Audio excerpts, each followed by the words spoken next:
Welcome to Season 4 of the Agile Brand with Greg Kihlstrom, where we discuss business agility through customer experience, employee experience, and digital transformation.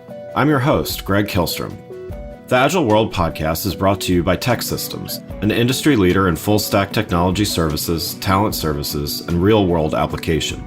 For more information, go to teksystems.com. To read more about the topics discussed on this show, you can go to my website at gregkihlstrom.com and read my latest articles or get a copy of my latest book, Meaningful Measurement of the Customer Experience, now available on Amazon and other retailers. My name is Greg Kihlstrom, and I'm the host of the Agile Brand podcast. The practice of customer experience is continually evolving, and practitioners need to adapt to these changes, incorporating new methods into existing programs while retaining valuable information over time. Today, we're going to talk about customer experience measurement and the value of utilizing both new and existing measurements to better understand your customers. To help me discuss this topic, I'd like to welcome Judy Bloch, Principal CX Advisor at Medallia. Judy, welcome to the show. Thanks so much, Greg. Happy to be here. Yeah, looking forward to talking about this topic. It's near and dear to my heart. I wrote a book about it, and so always looking forward to talking about it with you. But why don't we start by you giving a little background on yourself as well as what you're currently doing at Medallia? Yeah, of course. Happy to. So I have grown my career across the CX field over the course of many years now, perhaps more than I'd like to acknowledge. But initially, my career started on the process and quality management side of customer experience. So that's kind of the branch and the path that I took. I've served as a CX leader across a few different industries, including financial services, technology, B2B, and have been fortunate enough to win some industry awards along the way, which is an incredible experience. Currently, as you said, serving as a principal CX advisor. My goal in that role is to really help share my knowledge and experience and help others be able to advance their programs, hopefully avoid some of those sharp corners that maybe I have run into throughout my years and, double down on what really works. So happy to be able to do that today with you. Great. Well, yeah, let's start out by talking about digital experience programs and the value behind listening to what your customers say and do. So there's many ways to track and measure customer experience, including survey-based tools such as Net Promoter Score or NPS, as well as tools that measure CX metrics in real time. What are some of the benefits of a digital experience program that can take your CX listening beyond a survey-based approach and into things like real-time insights and data? Yeah, such a good question. Gosh, there's so many different elements and dimensions to this, but you're absolutely right. Digital experience management really needs to include both what your customers are saying and what your customers are doing. As we know, digital is the reality of how customers are doing business today, particularly in this post-COVID world. And customer loyalty has changed significantly. We've seen a lot of research telling us and indicating how customers are much more likely to switch switch brands, and how digital has really become just table stakes for any company. We also know the cost of poor digital experiences have never been higher. There's some research that I've read that indicates after just one poor experience, 60% of customers will delete the app and 88% will buy elsewhere. So those are some staggering facts, some staggering numbers that should catch the attention of all digital executives, I would imagine. Yeah, that's great stuff. So how can these methods work hand in hand with an existing CX measurement program effectively?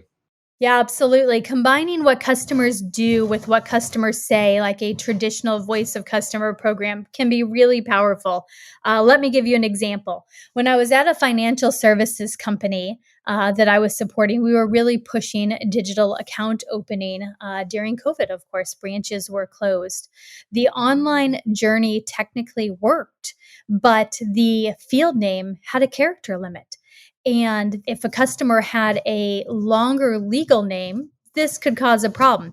Not ever going to be a problem for me, Judy Bloch, right, with an 8-character name, but for somebody else that has a much longer name or perhaps uses a hyphenated name or their middle name is part of their legal name, you can see how this could become an issue. Well, not everybody there wasn't a whole lot of complaints about this or voice of customer feedback. Very, very few comments, very few calls, not a whole lot of that traditional voice of customer feedback about this. People would simply abandon the digital journey and go along their merry way, maybe find another bank where they didn't have this problem in opening the account online. Again, not an issue for most users, but using behavioral data, we could see that customers are struggling with this field, ultimately giving up and walking away. Of course, the bank doesn't want to lose the account, and there's always the possibility that the customer doesn't give the bank a second chance, right? They may not come into a branch. They may not call us to tell us about the problem with the website. So there's a real risk here to the business that no feedback is provided and the brand simply loses the customer, they walk away. So using digital experience data to get to know what customers are doing online really, really helps complement and supplement traditional voice of customer feedback. Also helps eliminate that sample bias to give us insights about the full population. That's what I think is so powerful. Pairing that with the feedback where possible, you just have the ability to create some really emotional storytelling connections about what your customer is going through to, get those wins ultimately and win the hearts and minds of your executives to drive change. Yeah, yeah, and I think that's a good way to tie, some of that more real time stuff, the legacy data, all of that stuff together effectively. And as platforms and methods are continually evolving, some of the things that you just mentioned, banks evolving over, through the pandemic for, out of necessity and things like that, in addition to just technology changes, as well as customer preferences evolving. How does an organization begin to create a CX program that effectively manages change and continuously improves? Yeah, it's a really big question, right? I'll give two different perspectives on this. What to do, perhaps if you're brand new to digital experience and looking to grow your CX program into digital, and then if you're a little more mature, some ideas on how you might evolve. So first of all, if you are new to managing a digital experience, or perhaps you've historically ran primarily a voice of customer program and looking to expand to digital, first thing I would do is think about what are those most important digital experiences or journeys to your business. For the bank, we were just talking about account opening. Obviously, that would be one for them. But thinking through that, understanding what's your digital strategy, what's the key metrics, is it driving sales? Is it to contain or prevent calls into your call center?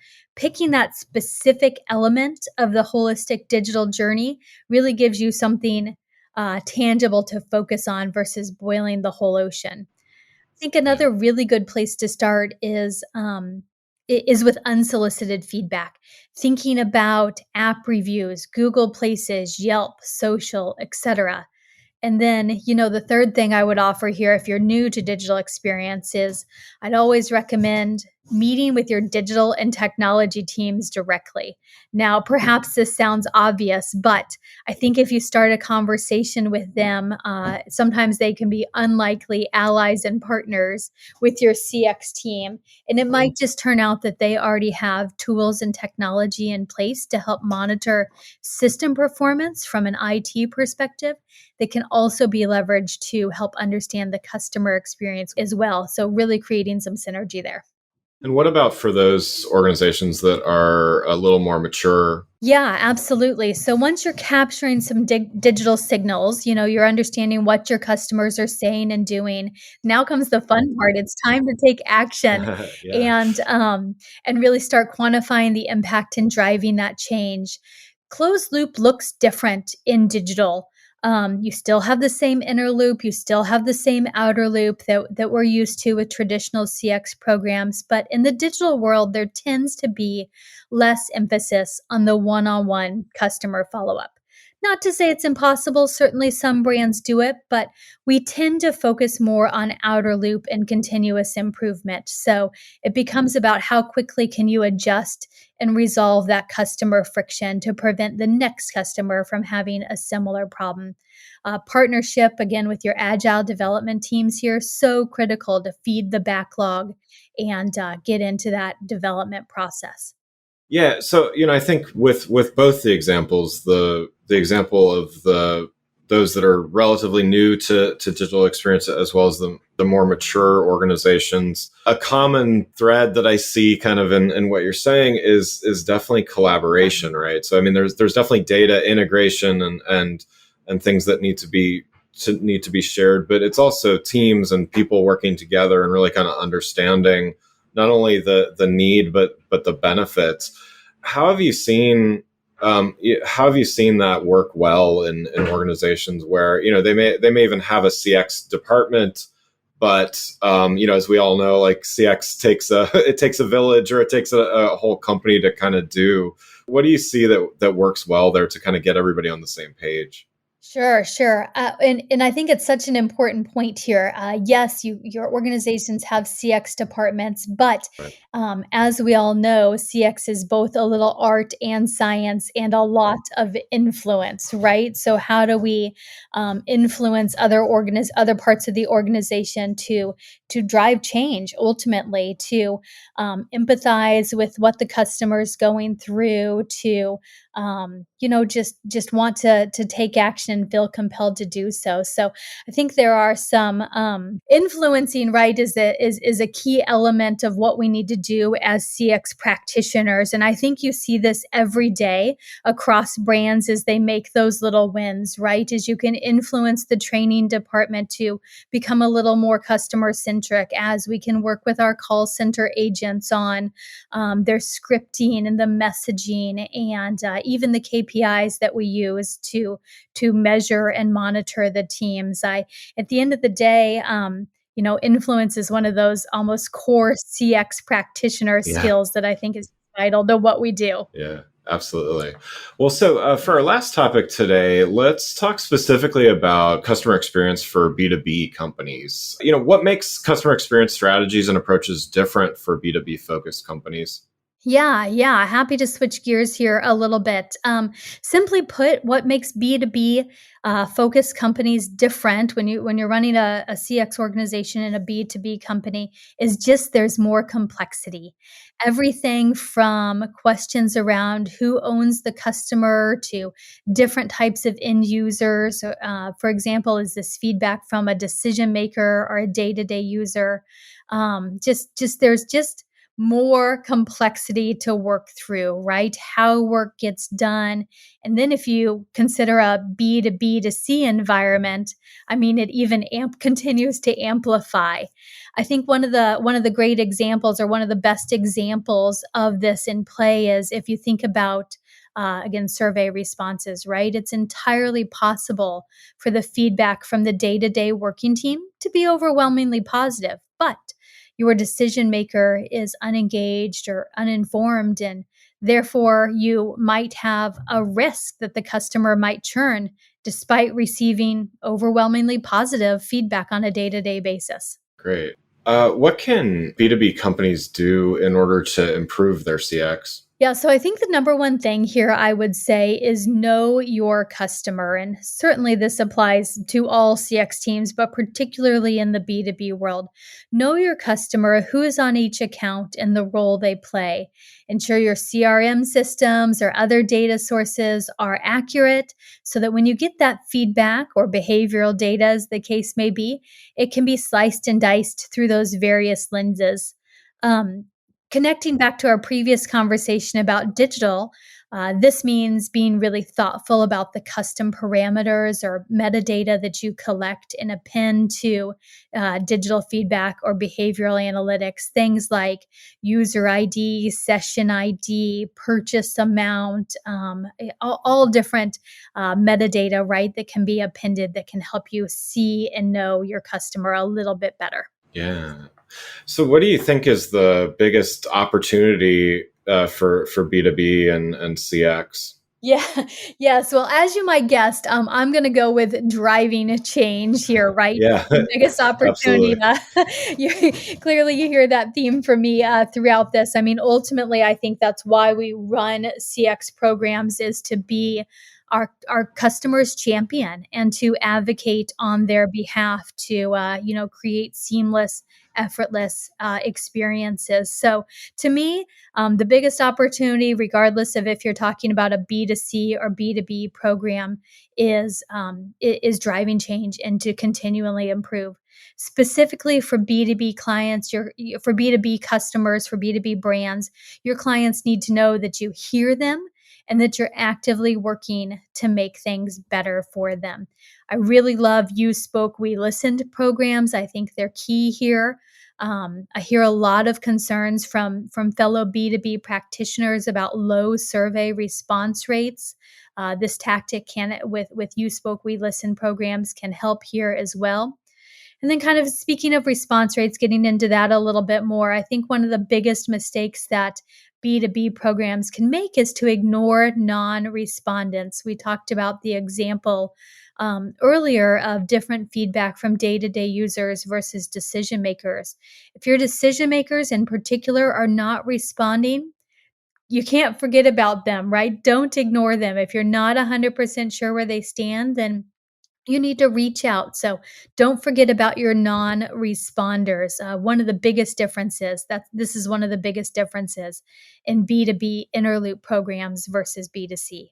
Well, one last question before we wrap up here. You've already given plenty of great advice already, but if you were to give one piece of advice for CX professionals, whether it's B2B or B2C, that want to improve their understanding of their customers as they navigate the months ahead, what would that be? Yeah, and I think we've hit on these themes throughout, but I think I would double down on, in order to be successful in customer experience, you really need to understand that it's bigger than you, right? That it's bigger than your team, that you have to drive change by influencing others. Yeah. So my piece of advice, for whether we're talking B2B or B2C, is around building relationships. Look for others that are subject matter experts in different areas of the business, experts in different areas than you are, and actively reach out. Raise your hand, right? Get up from your desk, look around, see who else might have information to help diagnose the problem you're trying to solve, and then and then collaborate and work on it together. Thinking about that example I gave earlier about the bank and the digital experience with the character limit. I mean, the easy solve, right, is simply add more space to that field, make Right. it more characters. But I think as you dig a little deeper and try and understand the root cause of why was that character limit there in the first place? Is there some sort of technology limitation? Is that a one-off decision, or do we have some small character fields elsewhere that we need to worry about, right? Or really things to dig into. Asking and having a conversation with those technical teams to understand that development process is critical here, so we don't keep repeating the same mistakes. Yeah. That's great. Well, Judy, thanks so much for joining the show. For those listening, what's the best way for them to keep up with what you and Medallia are doing? Yeah, gosh, a few different options. Certainly, you can find me on LinkedIn, Judy Bloch on LinkedIn. There's lots of fantastic content, white papers, thought leadership available there. Certainly, also, Medallia offers expert on demand sessions if there's ever a desire or a need to talk more about digital experience and how we can help your brand. That's always an option as well. Wonderful. Well, again, I'd like to thank Judy Bloch, Principal CX Advisor at Medallia, for joining the show. Thanks for listening to The Agile Brand with Greg Kihlstrom. Talk with you next week. Thanks again for listening to the Agile Brand with Greg Kihlstrom podcast, brought to you by Tech Systems. If you enjoyed the show, please take a minute to subscribe on your podcast channel of choice and leave us a rating so that others can find the show more easily. You can access more episodes of the show at www.theagilebrand.show. To get a copy of my latest book, Meaningful Measurement of the Customer Experience, visit my website at gregkihlstrom.com. Until next week, stay agile.